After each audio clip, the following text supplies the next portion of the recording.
बिस्मिल्लाहिर्रहमानिर्रहीम अस्सलाम वालेकुम। ख्याल टीवी दे ऑनलाइन मुशायरे वास्ते मैं अपने कुछ इशार पेश करना। उस तो पहले मैं मशहूर हाँ जनाब अंजुम सलीमी साहब का, जिन्होंने एक पंजाबी ज़बान वास्ते बहुत खूबसूरत कदम उठाया। एक बोली कि चुमे पैर पंजाबी दे मैं रज के नीए मेरी मां लगदी। एक जंग की रिवायत दौड़ा कि सानू सज्जन पंजाबी मां वांगे मां जितने कदर करींदे जेड़े भुलदे अपनी बोली नूं अपनी मां बुलवेंदे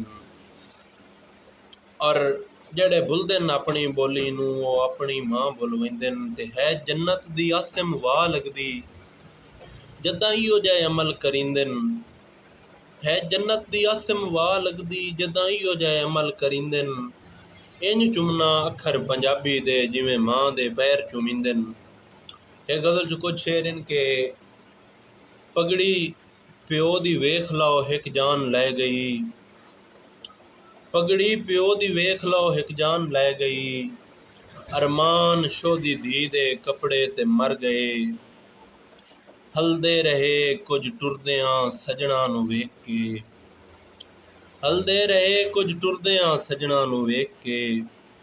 कुछ हथ उसे टरेन दे छकड़े ते मर गए। कुछ देर सावें आया आया ते लुक गया। कुछ देर सावें आया आया ते लुक गया। होठां ते हासे अपड़े अपड़े ते मर गए। और जीवन दे दुखड़े आसिम उन्हां तू पुछ के वेख जो जिंदगी दी कैद विच जकड़े ते मर गए। कुछ देर सावें आया आया ते लुक गया। होठां ते हासे अपड़े अपड़े ते मर गए। बहुत शुक्रिया।